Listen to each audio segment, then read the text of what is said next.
and receive. We know that everybody knows how to send a message, you know how to receive a message, and I'm going to assume everybody has created a folder and saved your emails to a folder before. So we're going to go way beyond that today. So starting, I just want to kind of talk about the navigation pane that you're seeing on the left-hand side, because that can work with you more so than against you, depending on how you want to see things and how you want to activate things. So when you look at your navigation on the left-hand side, down at the bottom, you're going to see that depending on how yours is set up, by default, you would be seeing icons on your navigation pane. You can change those to the actual words instead of icons. So if you go to the click, excuse me, I got a tickle already. You go to the ... at the end, click on that, you're going to see a pop-up menu, and from that menu you can go into your navigation options. And in the navigation options, by default, the compact navigation is checked. But if you would prefer to see words for the names of the categories instead of icons, uncheck the compact, click OK, and across the bottom you're going to see each one of your objects names instead of icons. I personally like it better this way, but it's a personal preference. So however you want to use it. And something else that I want to mention about these icons down at the bottom, most of them have what is called a peek. What that means is that you can hesitate on the calendar icon, and from the calendar, then you will get a peek at any of your upcoming events or appointments or anything that you have on your calendar coming up in the next 7 days. Now, my particular calendar today doesn't have a lot going on, so I'm only seeing that Halloween is coming up in the US, but just so you can see, it would peek at what you have coming up. But the best part about that is not only is it going to show me what I have coming up, I can also click on a date in the calendar itself. I don't have to open my calendar to see what might be going on a specific date. So I could navigate into November, click on a date in November, and it's going to show me anything that's coming up based on that time period. So we don't have to activate our calendar to see something, because most of the time we're going to be working in our inbox. So I can have the best of both worlds. And we can have a peek at people. When you hesitate on people, your contacts, you will get a pop-up of favorite people, or if you wanted to actually go into someone's contact, you could do a search directly from here. You also will get a peek at tasks. When you hesitate on tasks down at the bottom, you'll get a peek at what's going on with your task list, so you'll be able to see what's going on for the day or upcoming. But you're also going to see what are called to-dos. Now we're going to get to to-dos in just a few minutes, but to-dos are things that we can flag so that we don't forget to do them. Now you can see from mine, I have a lot of red flags because on this computer, I haven't completed my flags, and that will be an important part of working with flags, but we'll come back to that here in just a few minutes. I want to kind of focus a little bit on the mailbox side of things for a moment.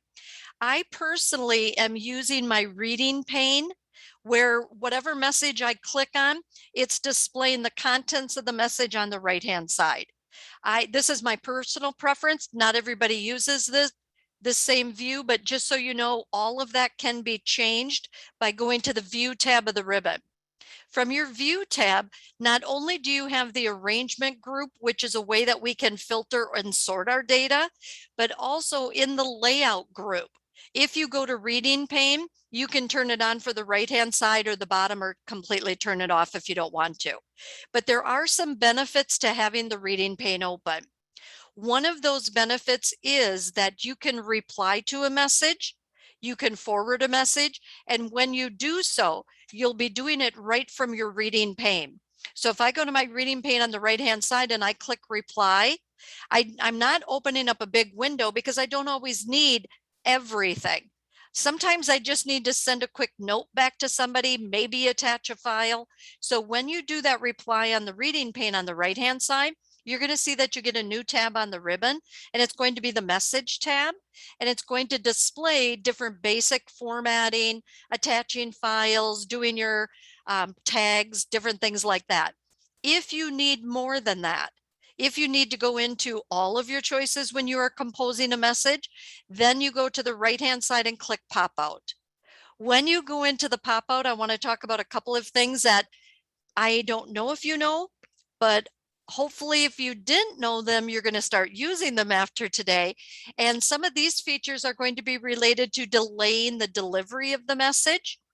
So if you go to the options tab of the ribbon, on the right-hand side, you have this icon for delay delivery.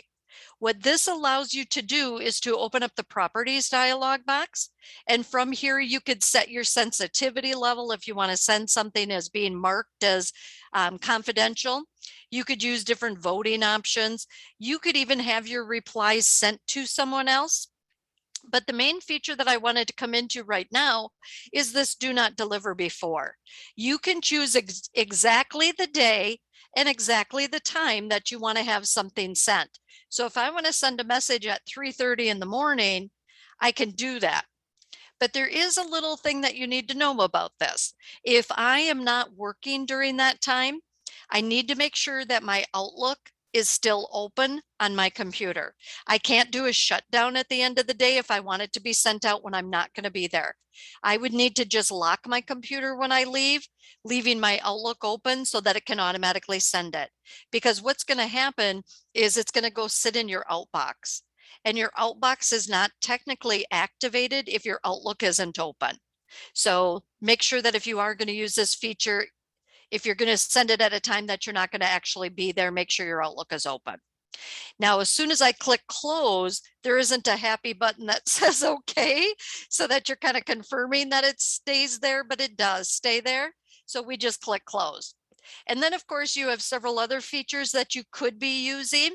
And I do want to mention just a couple of things here. When you create a message, let's say that every time you create a message, you're always typing the same information over and over again. So I'm going to say something like, please let me know if you have any questions or need anything else. And of course, my auto populate is helping me there. And then I would sign it, thanks, Jolene. If I have a block of data, I have graphics that I use regularly, I have a copyright, or I have anything like that I want to insert to messages on a regular basis, I don't have to keep retyping it over and over again. You can actually save data, whether it's a table, images, text and an image, whatever the case might be, you can actually save it and reuse it whenever you want to use it. So I'm going to select the text. I'm actually going to go to my insert tab of the ribbon. And from the insert, I went to the insert tab. I meant to go to my format tab. I'm trying to remember which program I'm in these days. I happen to be in so many of these, but I'm sorry. I'm going back to the insert tab. I'm so sorry. I was forgetting what I was going to talk about next, but the insert tab, I'm going to go to a feature called quick parts. Sorry about that. I'm going to quick parts, and what I'm going to see is a list of quick parts that I've previously saved that I could insert into my emails, into my calendar, wherever. But I'm going to save what I selected by going down to the bottom and choosing this save selection to quick part gallery. I'm going to give it a name, and I'm just going to call it email sign off. And anytime that I want to reuse that, all I have to do is go to the insert tab of the ribbon, go to my quick parts, and whichever ones I have saved, all I have to do is click on it and it will automatically insert it. This is a feature that was actually brought over from Microsoft Word. We have quick parts built into Word, and they're totally separate though here in Outlook. So these can be elements that you want to have saved that you can reuse at any time in Outlook. It's kind of like having template data that you can insert. So that's a great feature to think about using. Now, I'm not really going to send this message. I just wanted to mention those two great features, delay delivery, and then those quick parts. So quick parts, once again, that was on the insert tab, but you do have to be in a full message window. We can't do that in the reading pane. Okay, so I'm not going to save this as a draft. I'm going to go ahead and just close that. So let's think about your typical day. When you're in Outlook all day long, you have messages coming in and you have messages going out. Let's say that you got a message this morning from a coworker, and then you responded back to that person, and then they responded back to you, and then you responded to that person. Do you realize how many messages we accumulate just by having a conversation back and forth via email? Well, by the end of the day, I counted a couple of weeks back. I sat and counted my communications back and forth to kind of get an average as to how many back and forth messages did I have. And I averaged 10 per person that I was messaging back and forth with that day. And it was kind of crazy to me that I have all this extra emails that I don't really need. Built into Excel, we have a feature called cleanup. Hopefully you have used this, but if not, this is definitely something you want to take advantage of. What it allows you to do is to be on a message that is part of a conversation where you have replied, then they reply, and you reply back and forth. Outlook actually calls that a conversation. So what we want to do is be on any message within that conversation string. And then from the home tab of the ribbon, when you are in any of your mailbox folders, this could be a sent item that you did, or it can be an incoming message, or it could be something that you already had saved. What you want to do is go to the cleanup in that delete group. When you click cleanup, you can tell it to clean up the conversation based on the message you are selected on, or you could actually clean up your current folder, or you can clean up your current folder and any subfolders to it. So I'm going to click clean up conversation. Now, I don't think I have any conversation going on with this specific email, but what you're going to get is all redundant messages would actually go to the deleted items folder. Okay. Now I want you to think about your deleted items folder as we're kind of talking about this.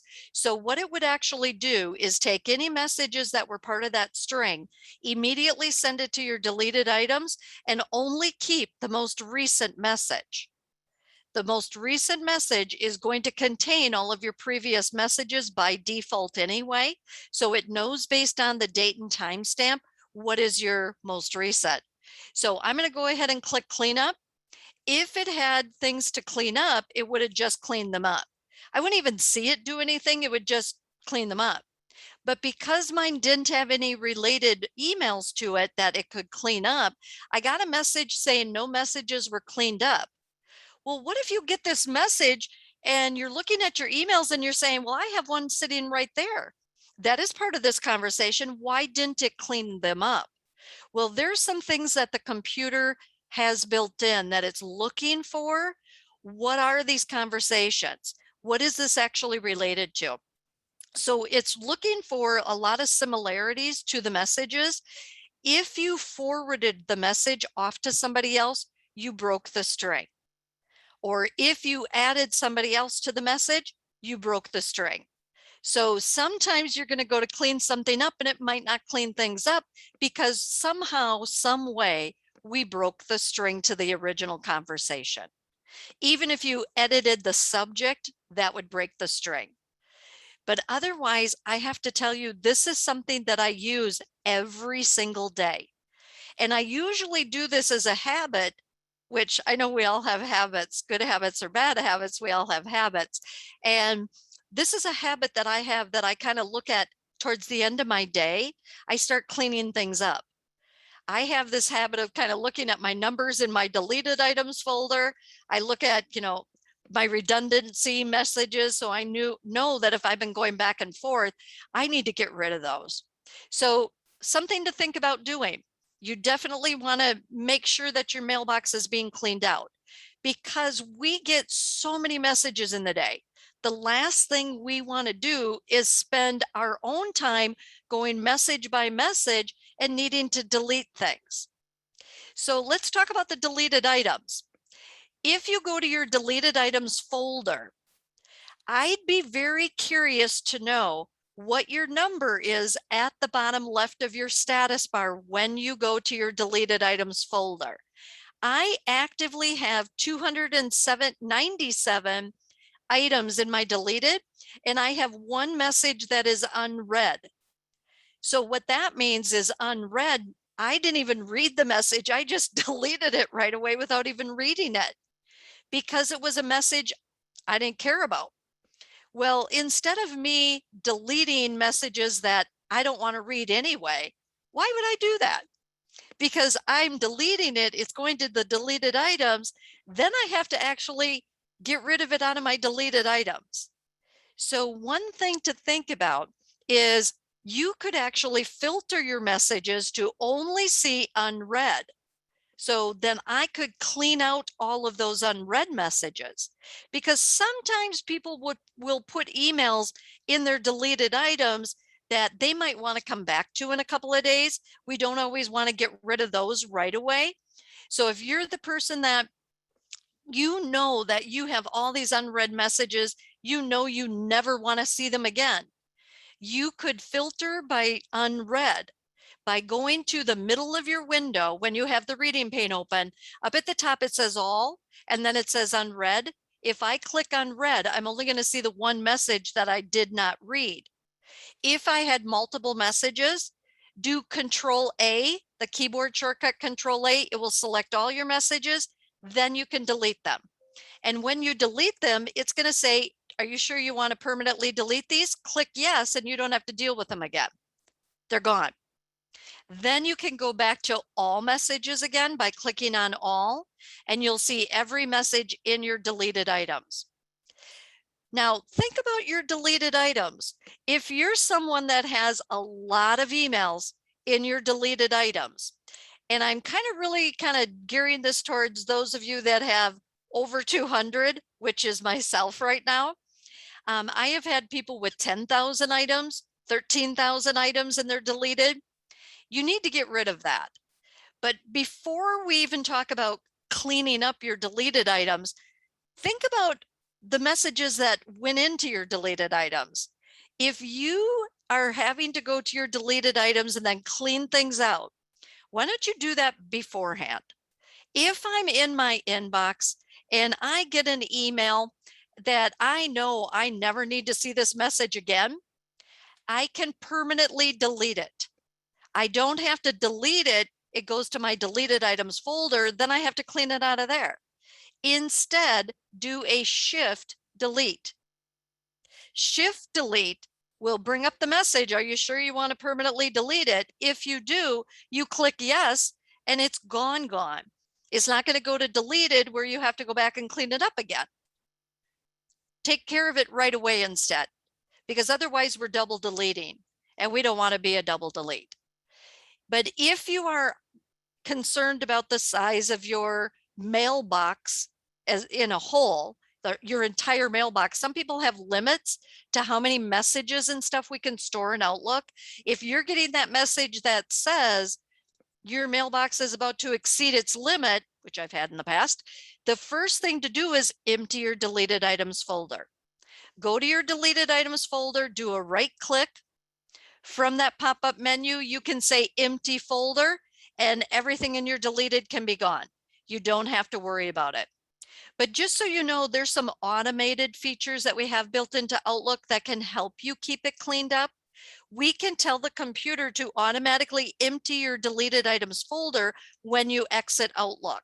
So you don't have to worry about you manually doing things. The computer can do it automatically for you when you exit. Or you could have it set up so that if an item is 30 days old or more, it can automatically delete those. So there's several different automated features built into Outlook that we could actually change the settings for. Let me briefly show you one thing. If I go and right click again on my deleted items folder, right clicking is probably one of your shortcuts that you use regularly, of course. Go to the properties. When you go into the properties, go to the auto archive tab. From the auto archive tab, you can actually go to this archive this folder using these settings, and you could choose where you want things to go or permanently delete old items. which is what I usually will do for that folder. I want to permanently delete my old items where I never need to see them again, so they don't get deleted and then have to delete them again. So think about what setting would work best for the way you do things. Okay. Now I'm not really going to change mine. I'm going to click cancel for right now. Okay. Now, just to briefly show you one other thing related to your Outlook settings, I mentioned that we could have it be deleted when we exit Outlook. And I want to show you a couple of other settings as well.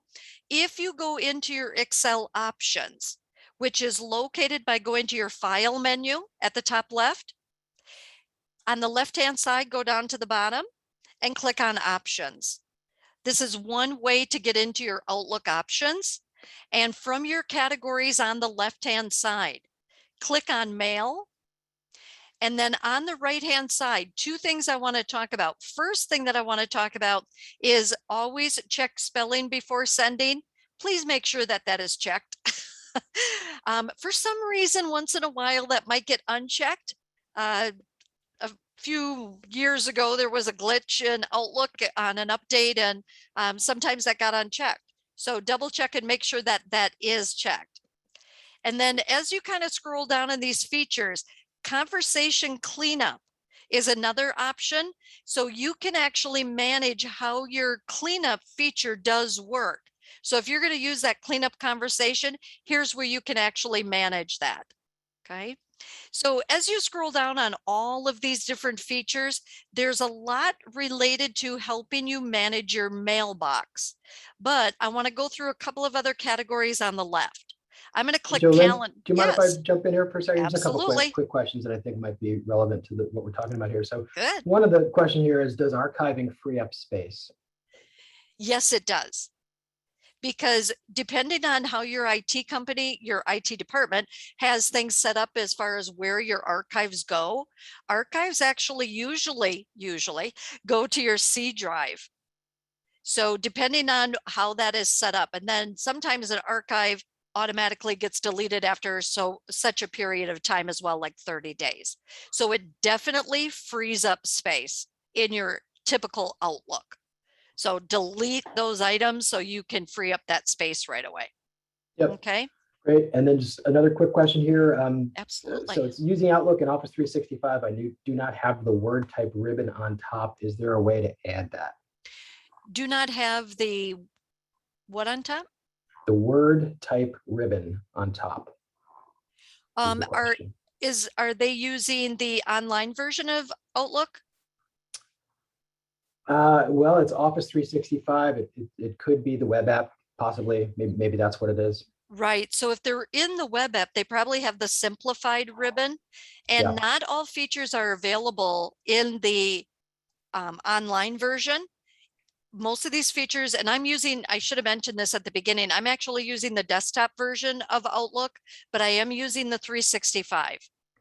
Yep. So if they open it in their desktop version, they'll see all of those bells and whistles. Okay. And one real quick question here. You bet. Just a reminder in terms of what is the shortcut to delete all messages in a deleted folder? You can do Control-A to select all the messages, and then just press your delete key. And that will delete anything that you had selected. Great. But the other shortcut that I mentioned is if you're in your inbox, your sent items or wherever, and you don't want something just to go to deleted, don't just press delete, do Shift Delete. Shift Delete will permanently delete it. Great. Okay. Thank you. You're welcome. Love shortcuts. So just a reminder on our Outlook options, when it comes to using your calendar, by default, everybody works Monday through Friday, 8 to 5, but that's probably not the case. So when you're looking at the week view, when you have that view in the calendar for week view, it looks at Monday through Friday, 8 to 5. But if that's not your working hours, those aren't your working days, change it. So I'm going to change mine. So right now mine says 8 to 5. I'm going to say I actually work 7 to 5. And then I'm going to say that I also work Saturdays. So my work week can be determined so that when I go to that view, it knows what days of the week we actually work. Because maybe I don't work Mondays. I could uncheck that. So it's going to do what you tell it to do there. So that's a great thing to do, because otherwise you have to change your view. You have to change things yourself. And when we go to look for someone's availability through their calendar, it can say if it's outside their normal working hours, because it's reading this setting. So if someone goes to schedule a meeting with me at 6:30 in the morning, it's going to let them know it's outside of my normal working hours, because I don't start till 7. So make sure you have things like that set up. And then I'm going to go to people real quick. Everybody has a problem with how things get organized in your contacts. Change the default file as, so that it will organize it the way that you want it organized. But by default, it actually does last name, comma, first. So change it the way you want it to work with you. And then the last thing that I'm going to mention on the left is the advanced category. From the advanced category, which is the topic I started with, is emptying your deleted items. On the right-hand side, you can see that it says empty deleted items folder when exiting Outlook. If you check that, every time you close Outlook, it can empty your deleted items for you. So you don't have to worry about doing that yourself. So just some quick things in your Outlook options that you may want to consider changing. If you make any changes and you want to keep them, you would click OK. Otherwise, you can click cancel if you're not going to keep those right now. Okay. Alan, can I just ask a question real quick? Was someone able to get that handout up into the chat? No, we're going to have Okay. to send that out with the email tomorrow. No problem. Just so everyone knows, everything that I'm talking about will be in that handout that you will receive. There's also additional information that we won't have time to cover today in our 60, and plus 15 minutes of instruction today. But just so you know, everything will be there in that handout. Now, I want to talk about another efficiency that I use regularly. If you are on the Home tab, look at the Quick Steps group.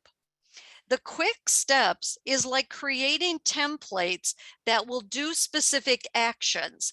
So if you're always needing to move emails to a specific folder, if you do the drag and drop, think about, have you ever dropped things in the wrong folder before?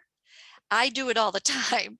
So what I decided was I have some important drag and drop to a specific folder that I don't want to mess up. I don't want to lose those messages. I could create a quick step that all I have to do is click on an icon and the computer's going to automatically do the action for me. Now, the example that I'm going to create today is I'm going to create a quick step that is going to be a brand new email. Let me tell you what I used to do versus what I do today. I do a lot of project management and I teach a lot of project management. And one of the efficiencies with Outlook with project management or anything that you do regularly is I create a new email once a week.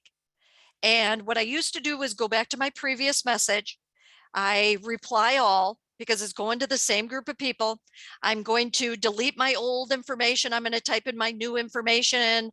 And I'm always asking, could you please give me an update to your task that you were assigned to this week, or your deliverables, or did you have any risks? Are you going to be on vacation? Whatever the cases might be. I have a block of data that I usually will put into that message asking for those updates. And then it goes to the same group of people every single time, and it has the same subject. Well, I would go back to my sent items, find the most recent one. Then I would reply to all, so I don't have to put in everybody's names again. Then I would delete out everything and add my new stuff in.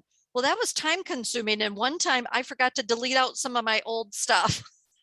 And of course I click send and I get a message back right away saying, hey, Jolene, you still have last week's information in here. I forgot to take all of it out. I was so embarrassed that I did that I said, I got to find an easier way to do this. And I personally like clicking on a button and letting the computer do the work. So what I did was I created a quick step. Let me show you how I did it. I'm going to go to this quick steps group. I'm going to go to the right-hand side, click on the drop down for more. From that drop down, I'm going to click manage quick steps. Manage quick steps. It's going to give you some pre-built actions that quick steps can do. These are located on the left-hand side. whatever you click on from the left, it's giving you a description of the action on the right, where it can forward things, it can create new emails, mark things as being done, etc. I'm going to click team email. I'm going to click team email. And on the right-hand side, it tells me that it's going to create a new message that I could send to my team. It doesn't have to be a team, it could be whoever. But on the bottom, I'm going to duplicate. It's going to make a copy of this built-in template. You shouldn't override these. Duplicate if you want to just copy it. So I'm going to click duplicate. Up at the top, I'm going to give it a name. I'm going to call it status update. Oops. Status update. Then I'm going to go to the to category, and I'm going to choose everybody that I send this to on a regular basis. So I'm going to send it to Jolynn. I'm going to send it to Nicole. I'm going to send it to Michelle Hansen. I put in everybody that I send this message to on a regular basis. Then I'm going to click show options. And from the show options, I could put in my subject. So I'm going to say weekly status update. And I'm going to go to the text. And this is where I would put in what I have every single time.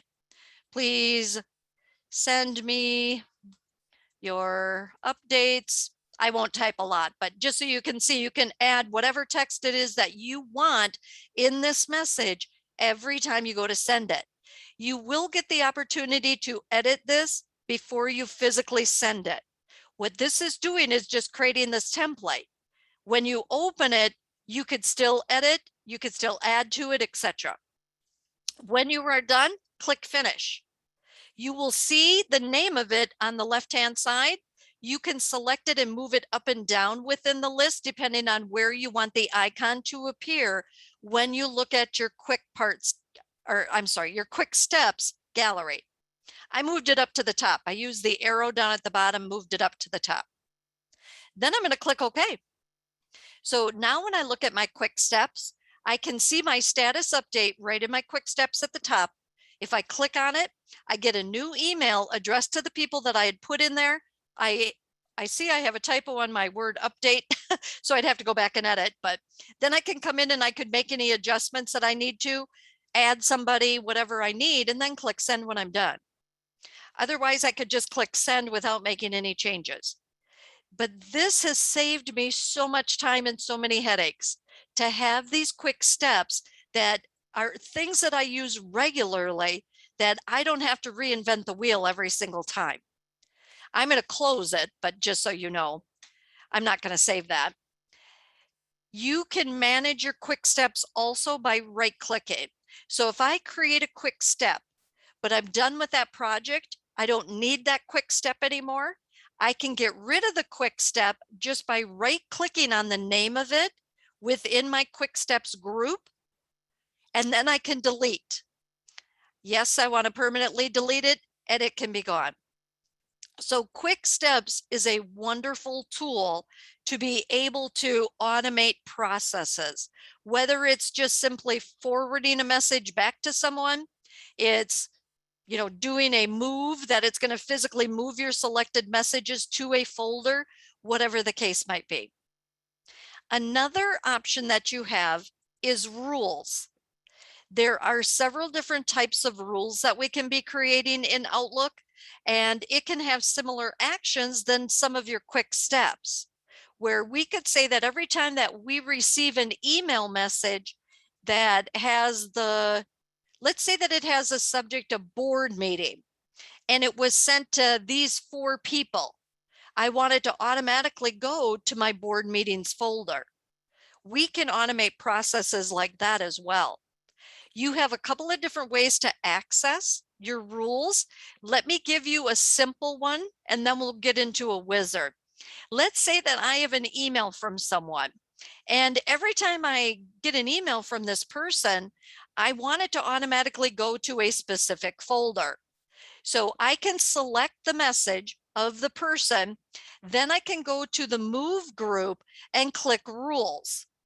Once I click rules, I can say always move messages from whoever the person is that the message that I'm on was from, and then I can choose which folder I actually want it to go to. Once I choose that folder, I click OK, and every time I get a new message from that person, it's going to automatically move the message to that folder. So that would be a quick way. Just be on a message and set up that rule, and it will move them there. So it doesn't come to your inbox anymore. It bypasses the inbox and goes directly to that folder. You will know that you have a new message in that folder because when you look at your navigation pane on the left, any folder that has something new will have a number next to it. So you know you have something new in that folder. Let's take this a step further and talk about creating other types of rules where we can even put exceptions in several different things. I'm going to go to the file menu again. From your file menu, I'm going to be on the info category, and on the right hand side, I'm actually going to go into manage rules and alerts. Manage rules and alerts. You can see the one that I already have set up. If I wanted to create any new ones or I wanted to edit my current ones, I'm going to say I want to create a new rule. I'm going to go ahead and click on new rule. And then this walks you through a wizard, and wizards are wonderful because it takes you through every step of setting it up, even giving it a name at the end. So first thing that it's wondering is, what kind of a template do you want to start with? Do you want to move a message from someone, move it with a specific word, etc.? So you're going to choose from the top, stay organized, stay up to date, or start with a blank rule. Whatever you choose from the top, if you look at the bottom for step number 2, you have to actually fill in what it is that you want it to do. So I chose move messages with specific words in the subject to a folder. So I have to tell it what is the words. So I'm going to click on the link for specific words, and I'm going to put my words in there, and I'm going to say that it's going to be board meeting minutes. I'm going to say it's going to be board meeting minutes.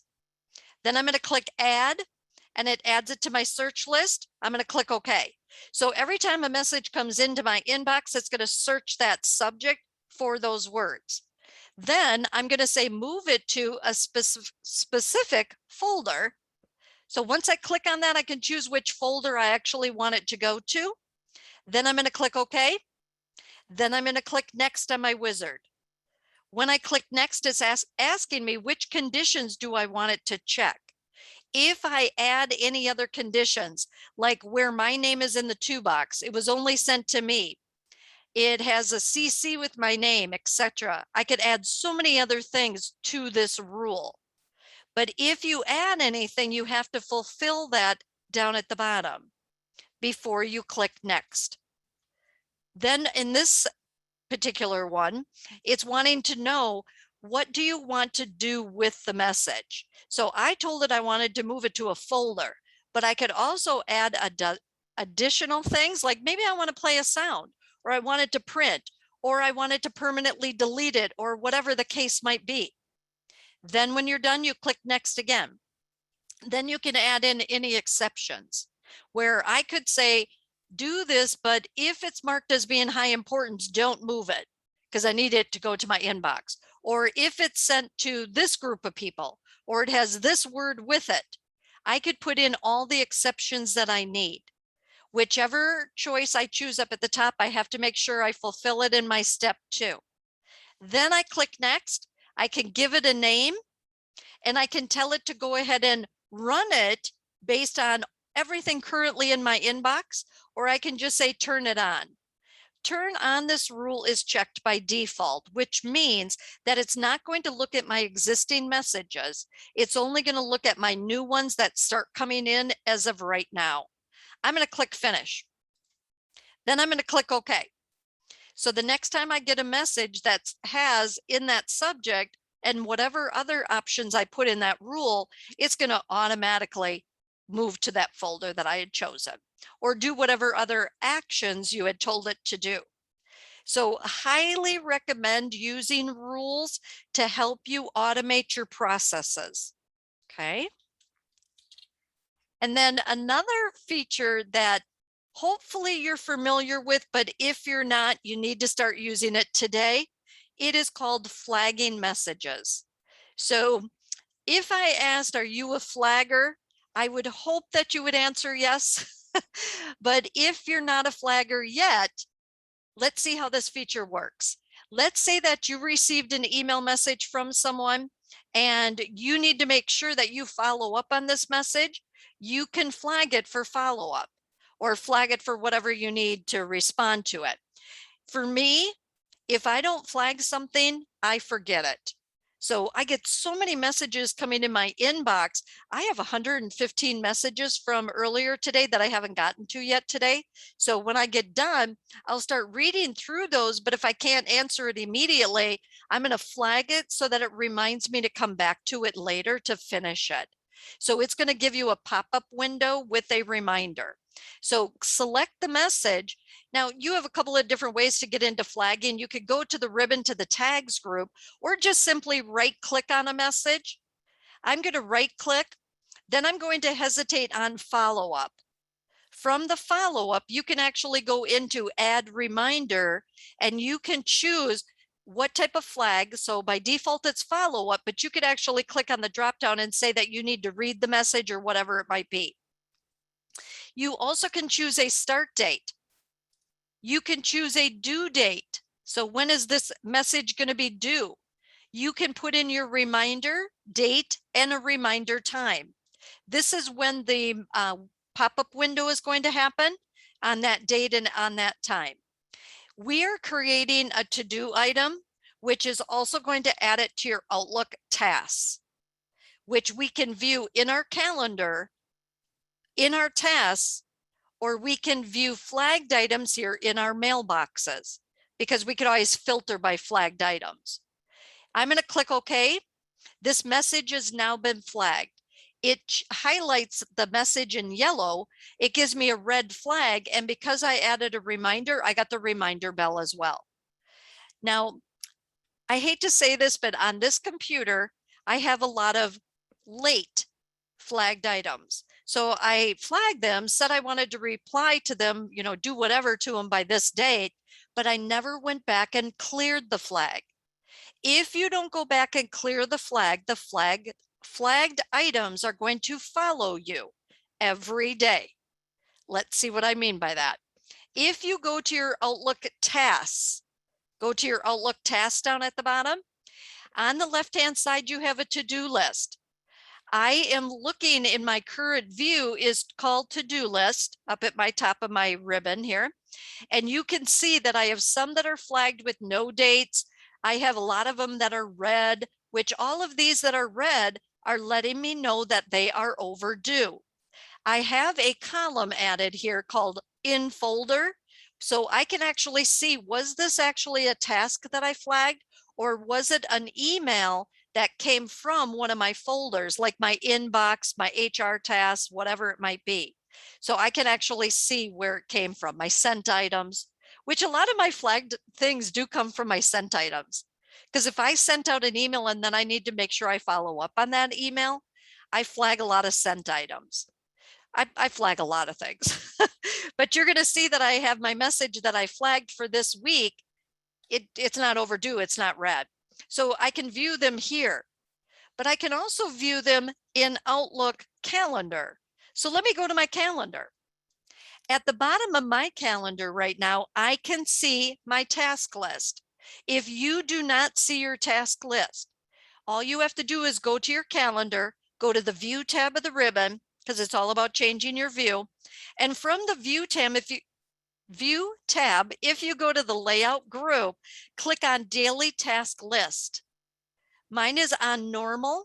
Daily task list is going to display your tasks or your to-dos underneath the day they are due, or that you have your reminder for. So if you look at mine for today, I have a lot of things, and I'm scrolling. I have a lot of things that I have to do today because they're overdue from months or weeks earlier. So they keep following me. When I open my calendar tomorrow, they're going to be here again. You can see the one that I just flagged. I flagged it for Thursday, so it's showing up under Thursday. I really like this. I don't have to be just in one thing at a time. I can have access to multiple things in all these different areas. So it's pretty cool how we can quickly get to that. Now, one other thing that I want to mention when it comes to your calendar, I'm going to go back to the home tab of the ribbon. When we set up our work week, if you are in your work week view, if you had Saturday checked, it would be displaying Saturday. If I didn't have Monday checked, it would not be displaying Monday. So just so you understand that, that's where this comes into play. So if you want to see your specific work week, unfortunately, it does not have the capability of saying, this week I'm working Monday through Saturday. Next week I'm working Tuesday through Sunday, etc. You can't change it. It's one setting for the entire calendar. Okay, but it still works great, even though we can't modify that. It's still a great feature. So this flag that I'm referring to, I'm going to go back to my mailbox again. Any item that I have flagged, I mentioned that I could filter these if I just want to see my flagged items. And I could do this in any folder, by the way. Go to your view tab. The view tab is where you go to change what you're looking at. And you can see that I have, in this arrangement group, I have several different choices when it comes to flags. So if I want to see things based on flags, I could do flag status. I could do it based on flag start date. I could do it based on flag due date. So I'm seeing groups of all of these items that are flagged. Okay. Now I'm just going to put it back to the default, which is by date. So I'm arranging my messages back by date again. If I have something that I flagged, I did it because I needed to do something with it. When I'm done with it, I need to go back and clear the flag. One way to clear, well, technically there's two. We can clear the flag or we can mark it as complete. If you want to kind of check it off your list and say you did it, just click the flag and it will put a check mark there to say that you completed it. Or you can right click on the flag and then you can clear the flag to remove the flagging completely. But you have to do one or the other. Otherwise, it's going to be overdue and it will follow you continuously until you delete that message. Okay? Lots of different choices. So efficiencies that I want to kind of recap on, use your quick steps. Highly recommend using quick steps. Flag your items, take care of your cleanup options.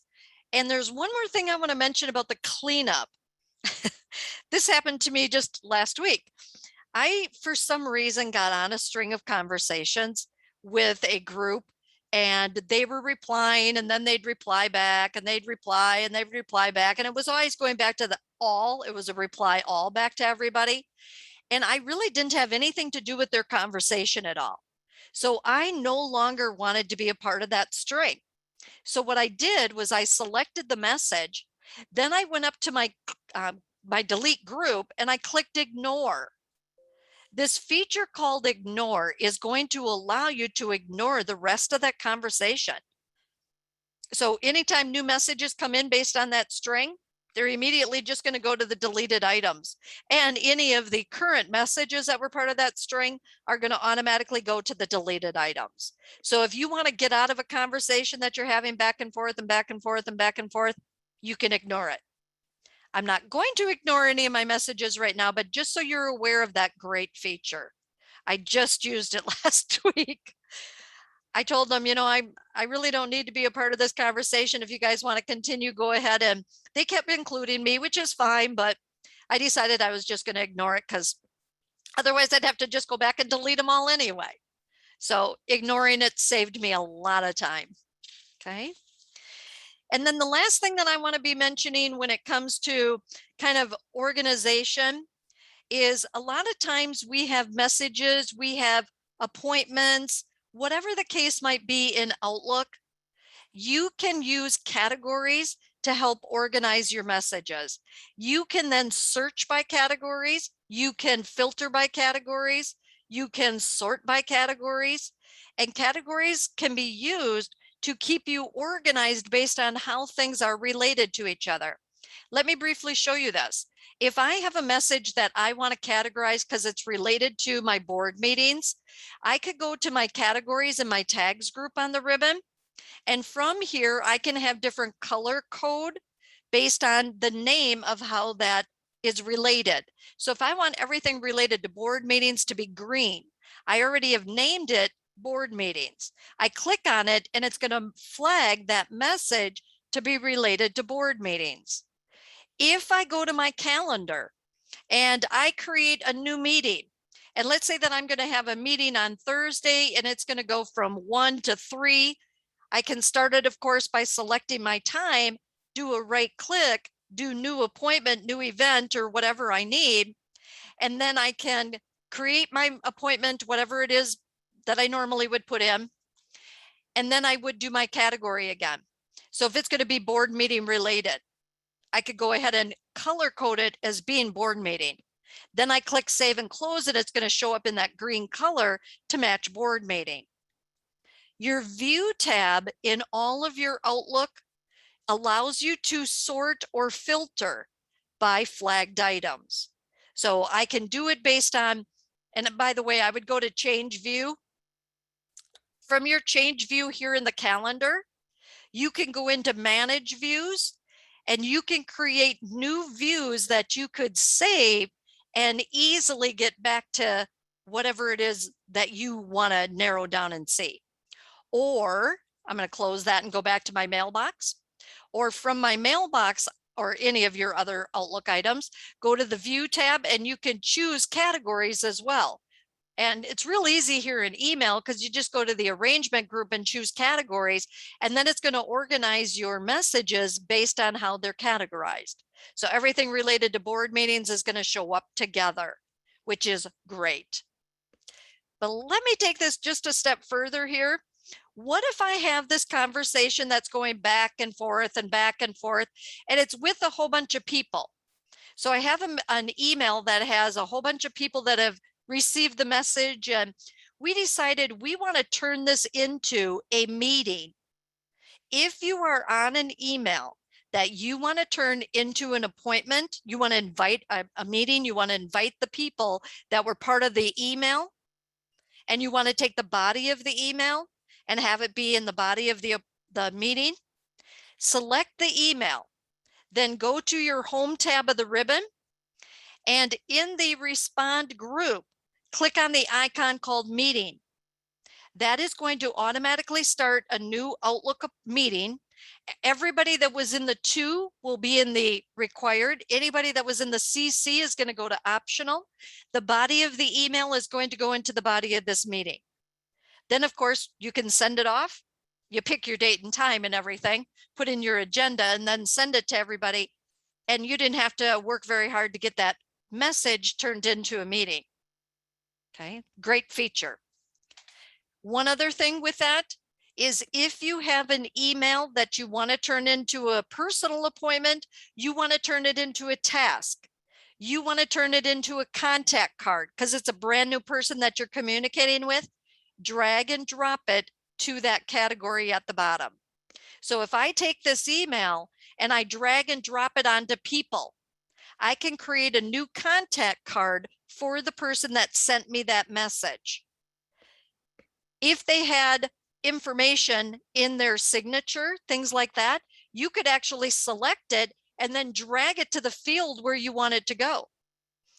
So we could just select, drag and drop it to the field you want it to go from their signature. If you don't want to keep all the notes, delete the notes out.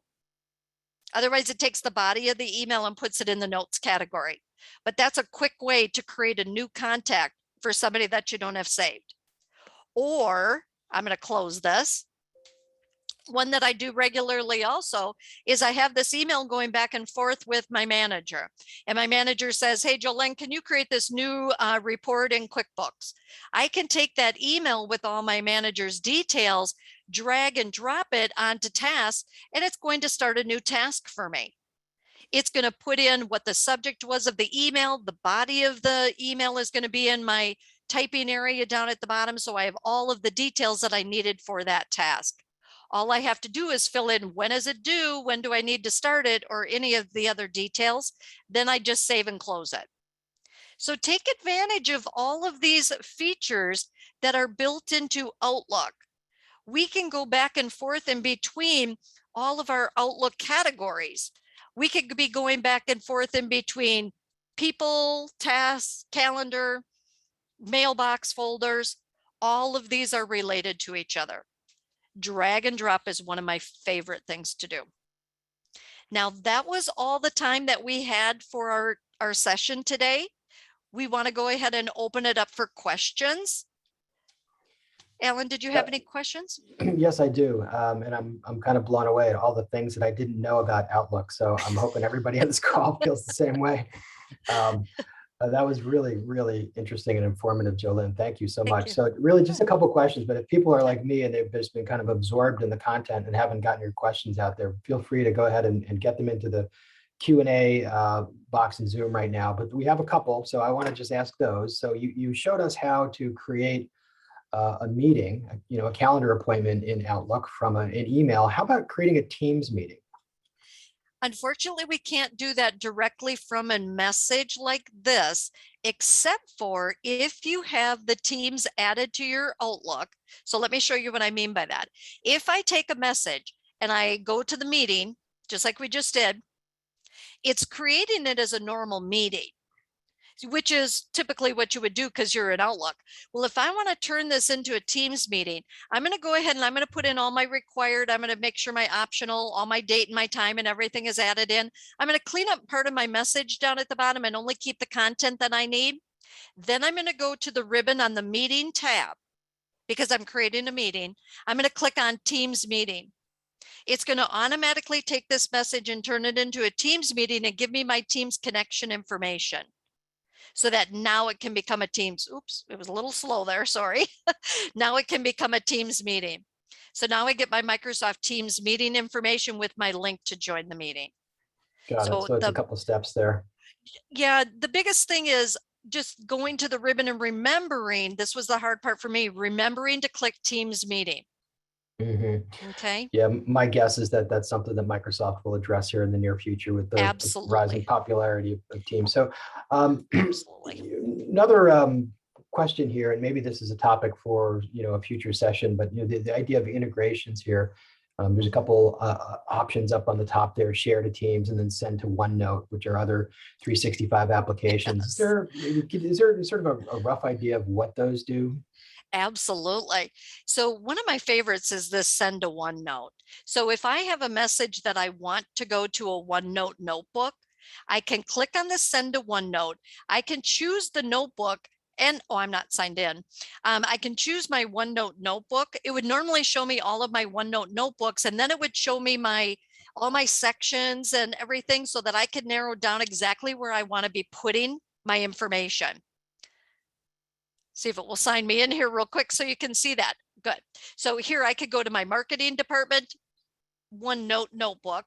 Then I can drill into any of my other ones, or I could go to a specific folder.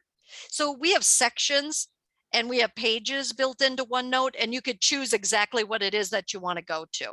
So if I choose it, I wanted to go to this section, I can click save and it's going to automatically move my message. A copy of my message is going to go into that OneNote. Okay, Teams does the same thing. I don't have Teams open right now, but if I go to share to Teams, come on. It's going to have to open up my Teams here, but or it's going to lock up on me, one or the other. There it goes. It's just a little slow. I should have opened Teams first. Usually to be honest with you, I open Teams and Outlook first thing every day. and I stay in both of them all day long because I live and breathe in both of them. And I just didn't happen to have that open here right now. But what it's going to do is allow me then to save this to wherever I need this to be saved to. So it looks like it's trying to log me back in again. Okay. So now I'm going to go ahead and I have a recent location that I could go to, or I could choose who I wanted to share with. I'll choose a recent location, and then I'm going to go ahead and click share. Okay. And so it's letting them know that there's a message on the way to that specific location within Teams. I don't have a lot on this computer in Teams though. You'll probably have more options. This computer doesn't have a ton on it. Yep. Hopefully that helped. Yeah, interesting. Just a couple more things. I do want to just let people know that because we're getting a few questions about the recording. The recording will be available, and we'll either send that as an attachment to the email that goes out tomorrow, or we may just start pointing people to our training library where you can find all of these recordings, as well as we may actually upload the document there just for simplicity, just so people don't have to request it. They can just go back there. So we'll work on getting that, but you absolutely will be able to get this recording. We do have one last question, unless somebody wants to pose another one. So the question is, how do we use tasks for items that don't really come in as email, but rather just daily tasks? So it's my kind of my to-do list. Can I enter tasks without them starting anyplace else other than just in the task? Oh, great question. As a matter of fact, yes, you can. So if we open up tasks just all by themselves, you want to go to the left-hand side and actually click tasks, because otherwise by default, you're in the to-do. When you come into tasks, you can see if you had any existing tasks, you're going to see them in the list. If you look at mine, I have a lot of them that I completed, so they're crossed out, which is one of the best parts about using a list. If you were doing it on paper, you cross it off when you're done. Outlook does that same thing. If I want to create a new task, click on the new task icon, or Control-N is your keyboard shortcut when you're in there. Then you're going to put in what your subject of your task is. So I'm going to say create reports for QuickBooks. Oops, I can't type today. And then I can put in, when do I need to start this? When is it going to be due? I could choose when I need to be reminded, which defaults, by the way, to when you're starting it, or when it's due, not start. You could choose what time you want to be reminded. Then you would put in all of your details. And what's great here is attach files. So if I'm actually working on an Excel spreadsheet because I need to upload it into another system or something, I could go to my insert tab. I could insert it as a hyperlink. So I can Control-K, do a hyperlink. I can choose the physical location of the file so that when my reminder pops up, I can double click to open up my task, and then I have my hyperlink to get me directly to that file so that I can start working on my task right away. Great features. Otherwise, I keep a lot of notes in here. And when you are done, I'm going to go ahead and save this. I'm going to go to my task tab. I'm going to save and close this. When I'm done with it, I'm going to mark it as 100% complete. I can click on the little box next to it on the left-hand side of my view, or I can go to my 100% complete column to mark it as being completed. And then it's going to cross it off my list and say it's done. Okay. Great. So we actually do have a few more popping in here, Jolynn. Okay. So the next one is, does using the reading pane lessen security? That's something that Microsoft has addressed recently. So let me show you what's going to happen. Let me actually send a new message.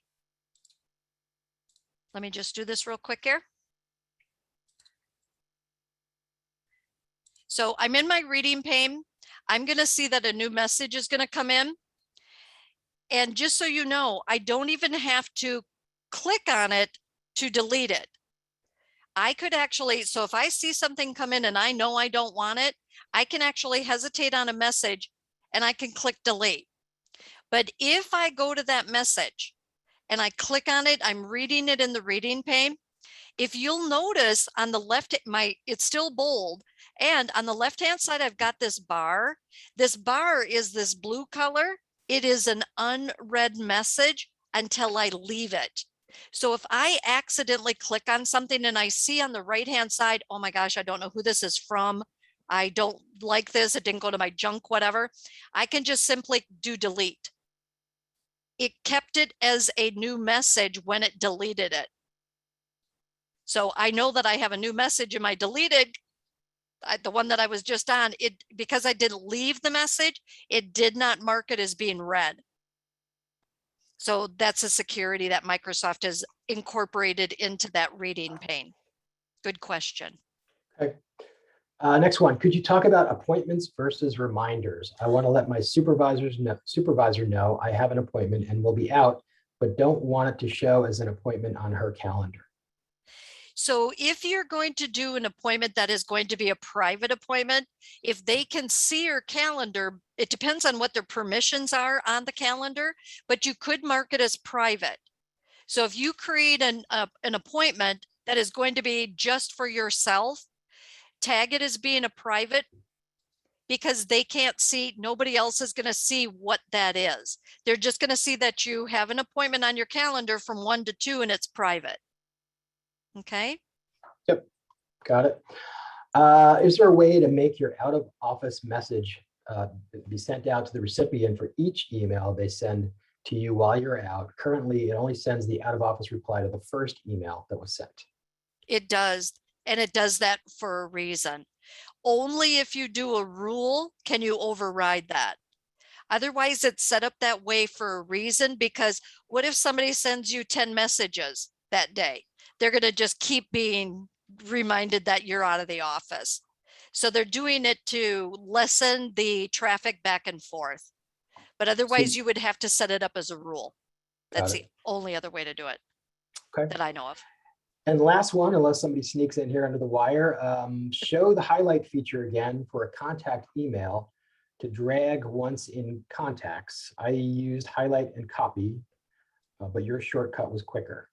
Okay, so let me go to an email, and if you have data, like you have someone's signature within that and you want to create a new card for them, how I started that card was I took the email, drug it to people. As soon as I drop it on there, it automatically creates the card based on the person's email address and things. But if I have signature information that I want to take from here and populate over here, it's a select it, otherwise known as highlighting to some people. You click and drag to select it. Then basically what I'm doing is I put my mouse on it. I'm going to drag it where I want it to go to the field and release my mouse and it drops it. Now notice that it's removing it from the body. It's not copying it. It's removing it from the body of the message unless I hold my control key down. If I hold my control key down, I can release my mouse, it put it there, but it also left it in the body of the notes area. So hold your control key down if you just want to copy it and not remove it. Okay. That's a new one on me too. I like that one. It's Yeah. a little shortcut. So good. I think that's it. We're kind of out of time anyway. So thank you everybody for being here. Jolynn, that was really great. Thank you so much. And You're welcome. I'm sure we will have you back here in the near future to do more of your magic. So again, everybody, you'll get a follow-up email from us tomorrow. Sign up for the LinkedIn session in November, and we'll see you all soon. Sounds good. Thank you, everybody.